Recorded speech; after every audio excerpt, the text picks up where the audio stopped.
Yosa, kembali lagi di Kako Anime. Dan ya, ini dia full review manga One Piece chapter 1154 berjudul Aku Tidak Bisa Mati. Dimana ya ditemani dengan cover story seperti ini, mengunjungi makam seseorang pahlawan yang lahir di West Blue dan besar di Ringo. Nah, chapter dimulai atau diawali dengan komentar editor yang berkata, masa lalu Elbaf.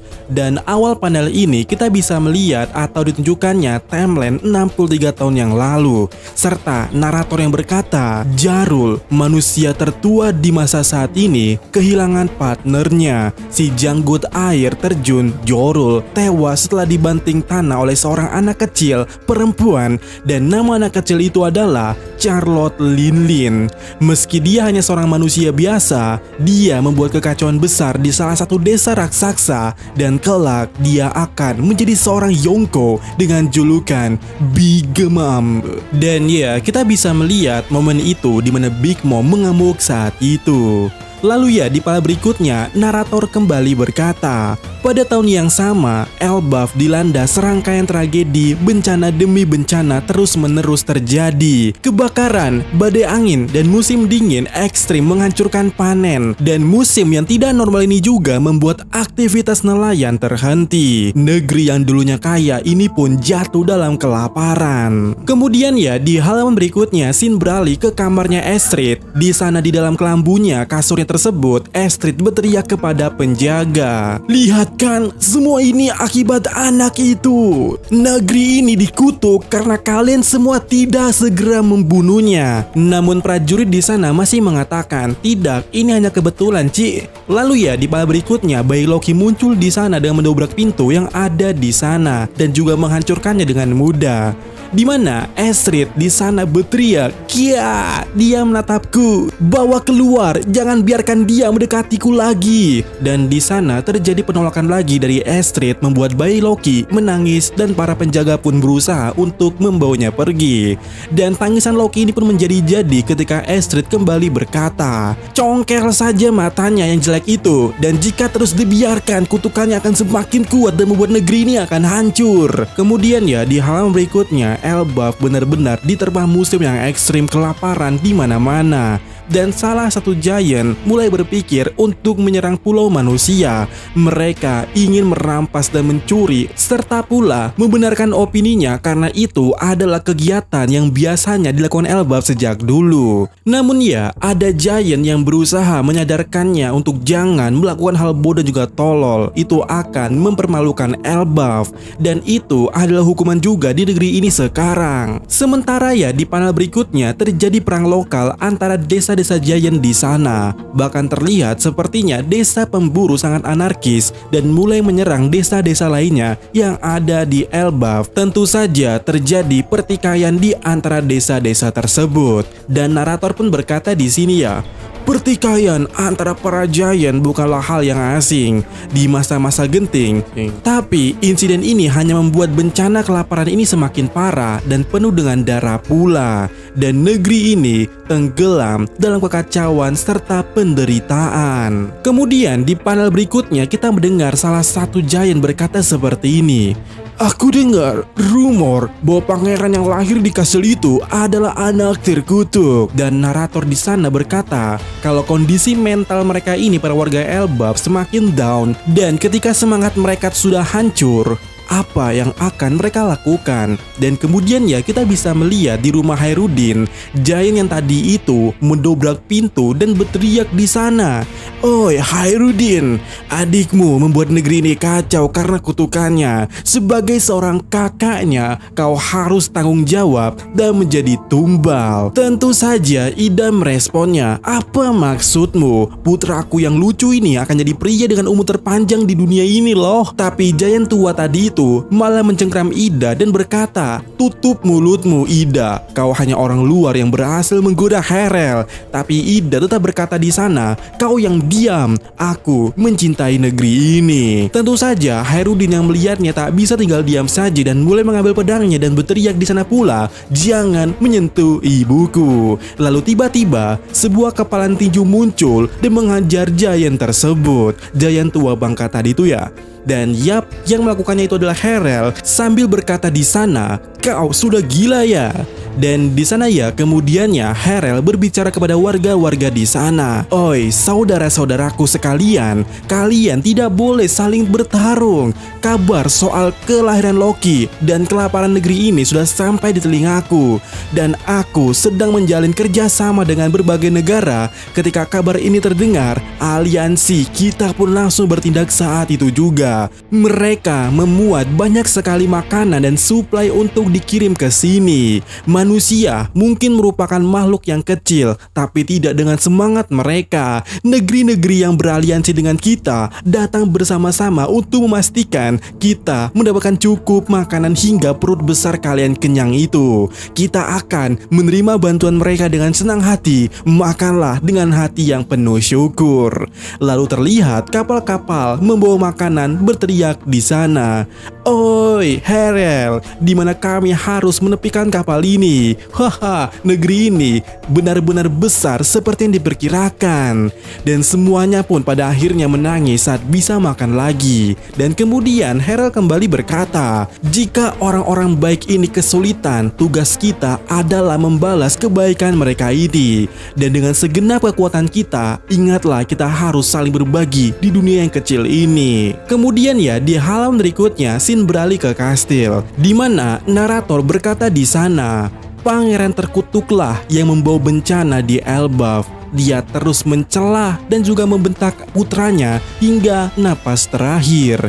Yap, Astrid tewas dan Harel memberikan penghormatan kepada Astrid sambil menangis di sana. Kemudian ya di panel berikutnya narator kembali berkata bahwa semua orang percaya wafatnya Ratu Elbaf merupakan bagian terkutuk daripada pangeran. Tapi di sini kita kemudiannya bisa melihat Harel akhirnya menggendong Loki dan berkata, "Putraku." Sementara Loki matanya sudah ditutup perban di sana dan ekspresinya sangat datar. Dan para penjaga di sana berkata kalau Loki lahir dengan penyakit mata, tapi dia bisa melihat kok. Dan Harel mengerti situasinya dan di sana Harel mulai berbicara kepada Loki, "Oi, dia bahkan tidak bisa tersenyum kepadaku. Kurasa itu hal yang wajar karena dia baru saja kehilangan ibunya." Tetapi di sana narator berkata, pada usianya itu yang baru beberapa bulan, Loki sudah menyerah pada kasih sayang. Di sana kemudiannya Harel memperhatikan tubuh Loki yang penuh dengan memar dan membuat prajurit di sana kikuk kemudiannya.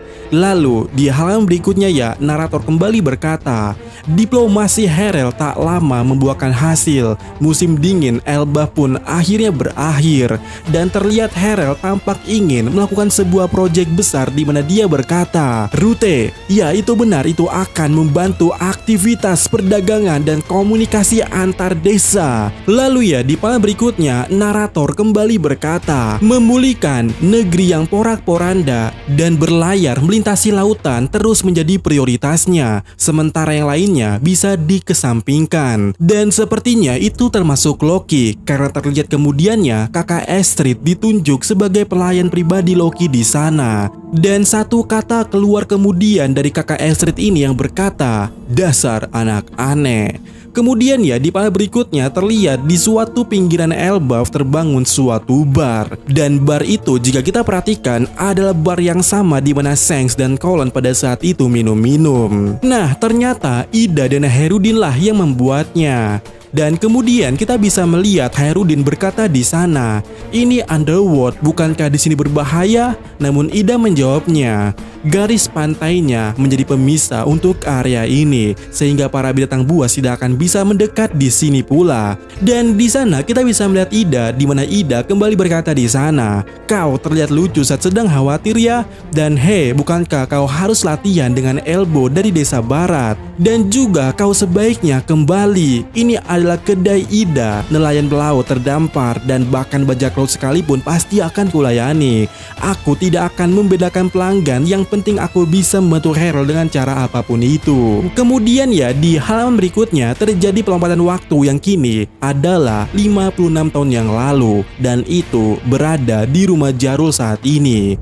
Terlihat Herald dan Jarul sedang berbicara di sana, dan Jarul berkata, "Kau berada di tempat kejadian saat insiden Reverie tersebut, Herald?" Dan Herald pun menjawabnya, "Ya, temanku merupakan salah satu raja yang diundang. Dia menginapkanku sebagai salah satu penjaganya. Aku tidak dapat menanyakan hal yang kuinginkan karena takut penyamaranku terbongkar. Dan jika pembunuhan itu tidak terjadi, mungkin aku sudah ditahan."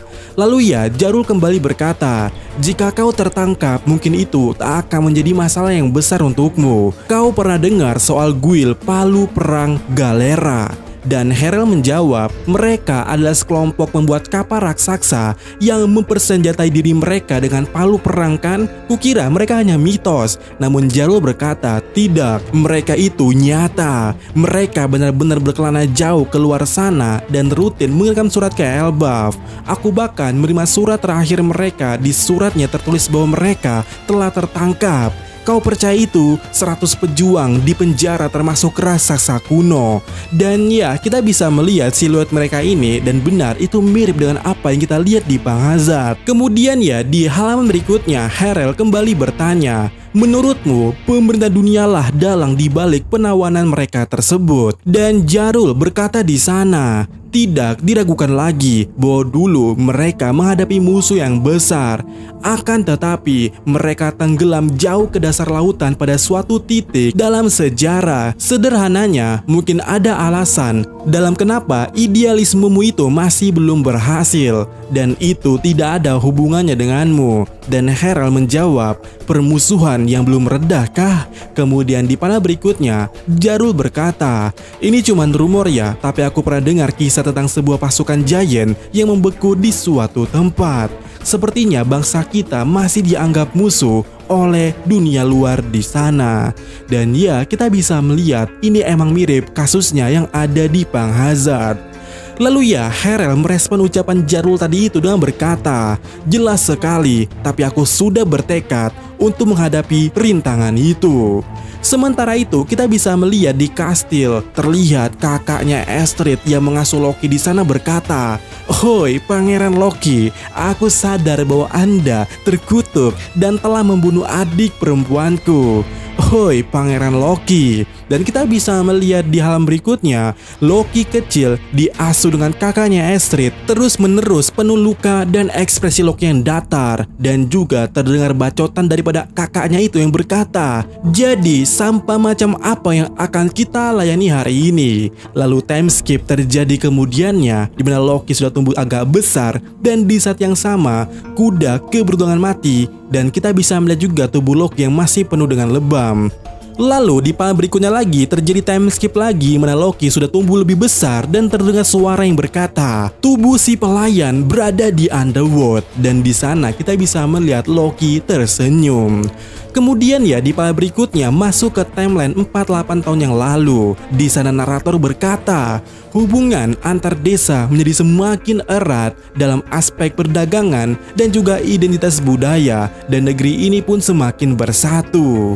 Dan ya, kita bisa melihat jalur-jalur akar pohon dibuat di sana. Dan Herald berkata kemudiannya kepada warganya, "Impianku adalah saling bergandengan tangan dengan banyak negara-negara yang ada di dunia ini, sehingga ras raksasa dapat diterima di seluruh dunia ini." Dan para warga bersorak ria, "Wow, kau keren sekali Raja Herald. Beliau sudah sangat berubah ya, dan dia pasti akan dikenal oleh rakyatnya dalam catatan sejarah." Sementara itu, di panel lainnya kita melihat Herudin di sana digoda oleh prajurit yang berkata, Wah, kau terlihat gembira Herudin. Apa karena kau anak haram? Pangeran Loki adalah putra sang raja kan? Kau hanyalah anak haram yang terbuang." Kemudian kita bisa melihat Loki yang tersenyum di sana, entah apa yang akan ia rencanakan. Dan di panel berikutnya tiba-tiba di sebuah desa terjadi keributan. Terdengar teriakan warga yang berkata, ini adalah bencana. Raja Herald sudah pergi pulang. Woi, mereka datang bawa anak-anak ke dalam dan tutup pintunya rapat-rapat. Dan kita bisa melihat di sana Loki memimpin para hewan-hewan underworld dan merusuh di desa tersebut. Loki berteriak juga kemudiannya, hajar mereka teman-teman. Ini adalah Elbaf, negeri terkuat di dunia. Kita tidak butuh orang lemah di sini. Lalu di situ ya narator berkata, Loki akibat penghinaan yang sering ia terima saat itu membuat kekacauan di Elbaf. Dia menertawakan yang lemah saat mereka melarikan diri. Dan ya terlihat bakal Loki di sana membuli mereka yang lemah sampai seseorang berkata di sana, Oi, Loki. Dimana di halaman berikutnya kita menemukan itu adalah Herudin yang berbicara kepada Loki. Dan di sana Herudin berkata, Ayah sudah berusaha payah membangun kembali desa ini. Namun Loki menghampirinya dan juga berkata, kau pikir kau yang pantas memanggil ayahku dengan sebutan ayah? Aku tak mengerti kenapa semua orang menghormatinya. Dia adalah orang bodoh yang mencoba bersikap baik pada serangga manusia. Namun Herudin di sana berkata, omong kosong. Kita semua harus melihat dari sudut pandang satu sama lain. Semua orang berhak diperlakukan sama. Jangan sombong kau hanya karena tubuhmu besar. Lalu Loki menggeplak kepala Loki dengan senjatanya tersebut sambil berkata, aku berhak sombong sebab aku ini adalah pangeran. Jangan menjawab perkataanku dasar kerdil. Wah, ini masih sifatnya Herald ya sebelum ketemu dengan Ida.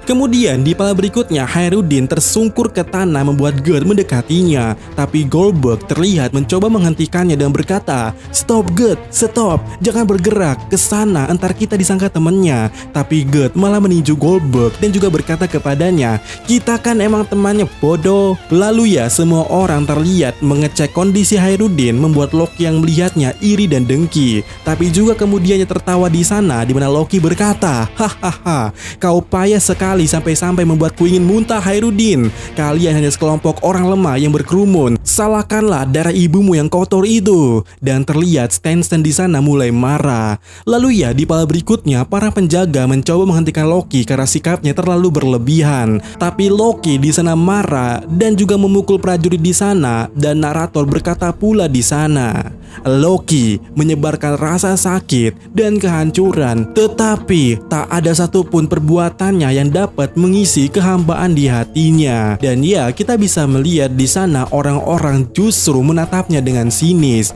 dan membuat hati kecil Loki menangis. Dan dia pun meloncat dari sana menuju Underworld sambil menangis dan juga perban di kepalanya atau matanya itu terlepas. Dia menangis dan juga berkata, aku bahkan tidak bisa mati. Kemudian ya di halaman ganda terakhir pada chapter kali ini kita bisa melihat di sana di Underworld ketika Loki menangis ada sebuah gunung yang terbelah sangat presisi dan ada pula orang yang berteriak, apa-apaan dengan pulau ini? Di mana pintu penyambutannya? Lalu ya di panel berikutnya kita bisa melihat ada 4 orang manusia biasa menghampiri Loki dengan berkata, hoho, kita menemukannya. Lihatlah ada bocah raksasa di sini. Berarti benar tempat ini adalah Elbaf. Dan ya kita bisa melihat orang itu adalah Rox Pirate. Terlihat Siki di sana berkata, Kihahaha, bocah ini punya wajah bagaikan iblis. Sementara itu Newgate berkata pula, dia emang raksasa, tapi bukankah dia terlalu besar untuk ukuran raksasa itu sendiri? Hei nak, kenapa kau menangis? Kemudian ya kita bisa melihat orang-orang itu di sini. Ada 4 orang tadi, 2 di antaranya Siki dan juga Newgate serta ada Stussy di sana dan juga Rock di Zebek. Kita melihat sosok tersebut. Dimana ya narator di sana berkata kembali, Herald melihat pria ini 8 tahun yang lalu saat di Reverie. Dia membunuh seorang laksamana angkatan laut yaitu admiral seorang diri dan kemudian menghilang tanpa jejak. Perbuatannya itu membuatnya memiliki harga buronan yang sangat besar dan membuat pemerintah sangat marah. Dan seseorang Rox itu berkata di sana, baiklah nak, kau sebaiknya menjawab ya untuk 2 pertanyaanku ini. Aku bukan tipikal orang yang menerima jawaban tidak. Pertama, ini Elbaf kan? Dan kedua, kami bisa bertemu Herald di sini kan? Dan ya, ini dia Rock di Zebek. kapten bajak laut Rocks di masa depan, ayah daripada Yonko Kurohige. Dan ya, bagaimana menurut kalian chapter kali ini? Chapter berakhir di sini, tentu saja banyak pertanyaan. Sebut saja apakah Rock di Zebek ini user buah iblis, contohnya OP Nomi? Karena banyak orang yang mengira terbelahnya gunung ini dengan sangat presisi adalah ulahnya Rocks, dan salah satu kemampuan yang menarik itu adalah OP Nomi. Walaupun sebenarnya hanya pedang biasa saja bisa melakukannya, tapi kita tidak tahu apakah itu OP Nomi. Namun kenapa di sini aku justru lebih menarik kalau itu adalah awakening Baranomi. Selain daripada hal tersebut, kita juga akan bertanya-tanya apakah si Rocks ini adalah raja yang bersama Hera waktu di Fairy atau semacamnya. Dan ya, semua hal tersebut kita akan bahas di video tersendiri terkait hal-hal menarik yang ada di chapter kali ini. Namun untuk saat ini, bagaimana menurut kalian? Soalnya minggu depan tidak libur.